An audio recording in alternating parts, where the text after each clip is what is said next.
Assalamualaikum, bertemu kembali dengan saya Ciptaning, pengasuh Majelis Dzikir dan Sholawat Sirul Asra Surabaya. Semulia-mulianya pandangan adalah apabila di dalam setiap kita memandang,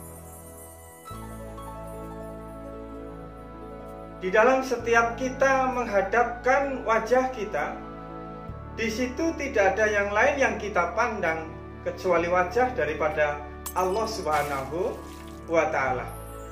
Bagaimana memandang segala sesuatu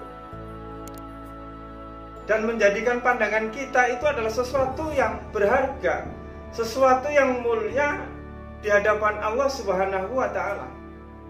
Sedangkan ada suatu riwayat bahwasanya tidak ada yang bisa melihat Allah kecuali Allah. Tidak ada yang bisa memandang wajah Allah kecuali Allah, dan tidak ada yang mengenal Allah kecuali Allah.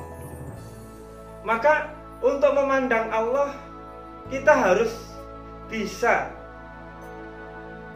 mempergunakan indera di dalam diri kita, yang mana indera itu bisa mengenali daripada Allah Subhanahu wa Ta'ala.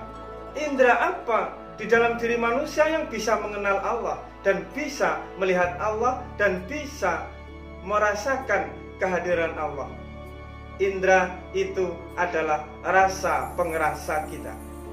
Rasa pengerasa kita, atau yang disebut dengan sir, atau yang disebut dengan zauq.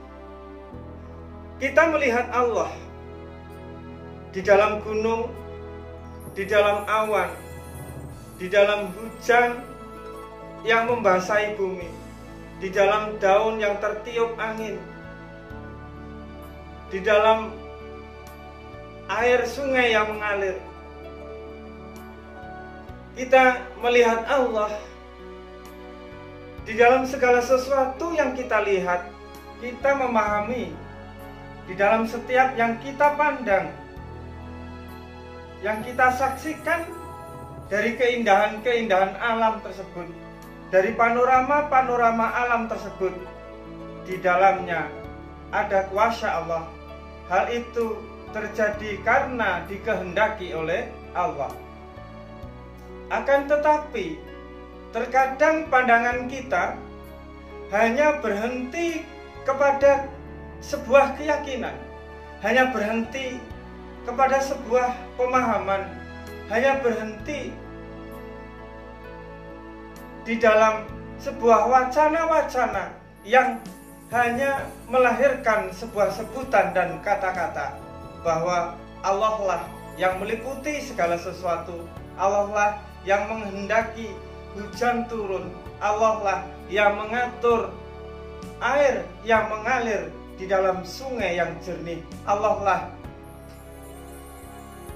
yang menetapkan dedaunan yang hijau, yang ranum ditiup oleh angin sehingga nampak keindahannya, sehingga merdu suaranya karena tertiup oleh angin. Akan tetapi pandangan kita, penglihatan kita di dalam melihat segala sesuatu, melihat hujan yang turun, air yang mengalir di sungai yang jernih, melihat dedaunan yang menghijau yang ditiup angin, sampaikah pandangan-pandangan itu, penglihatan-penglihatan itu, penyaksian-penyaksian itu, diri kita benar-benar melihat Allah, diri kita benar-benar merasakan, diri kita benar-benar mengenali Allah di dalam segala sesuatu yang kita pandang.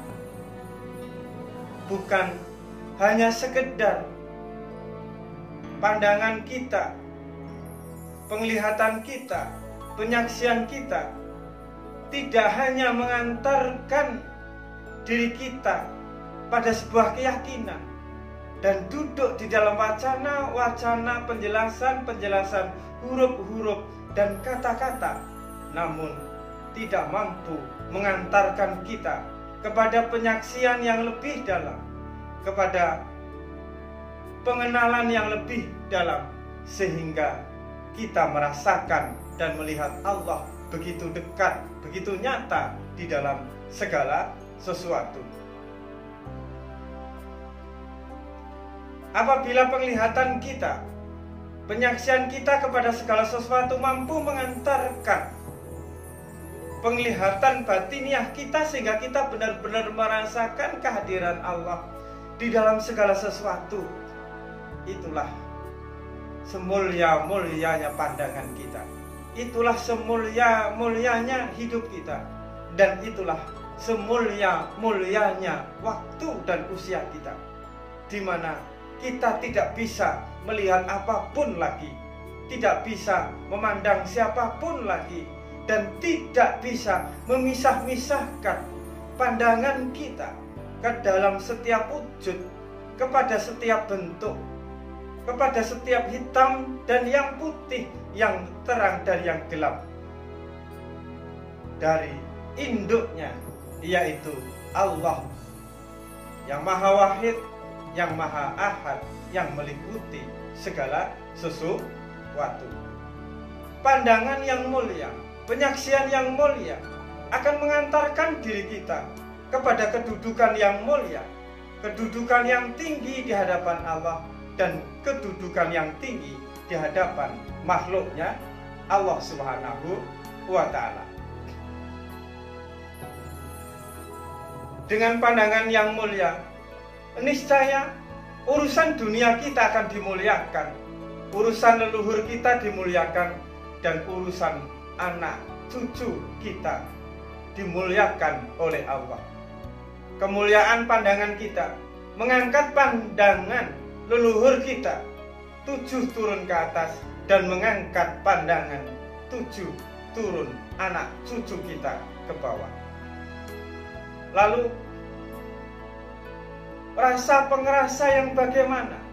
Yang mampu mengenali Allah, yang mampu melihat Allah, yang mampu merasakan kehadiran Allah, yang dia bersifat muraqabah, yang dia bersifat mengintai Allah dimanapun berada. Rasa pengerasa itu adalah rasa pengerasa yang indah, rasa pengerasa yang penuh kekaguman, rasa pengerasa yang penuh pujian, rasa pengerasa yang mendahulukan kerendahan hati kita, sehingga muncul rasa tawadhu dan menghargai serta memuliakan segala sesuatu di luar diri kita, baik itu yang kita lihat dan kita dengar serta kita rasakan. Contoh rasa pengerasa itu adalah apabila kita melihat keindahan gunung, keindahan air yang mengalir di dalam sungai yang begitu jernih. Kita terkagum-kagum, bukan terkagum kepada kejernihannya, bukan terkagum kepada keindahannya, namun kita terkagum kepada Allah Subhanahu wa Ta'ala.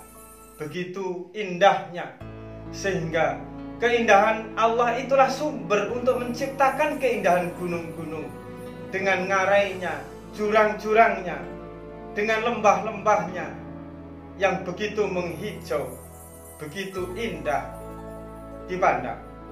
Dengan keindahan Allah, Allah menciptakan air yang mengalir begitu jernih di dalam sungai, sehingga apabila kita gunakan untuk membasuh muka kita, mampu menjernihkan pikiran kita dan mampu menjernihkan hati kita.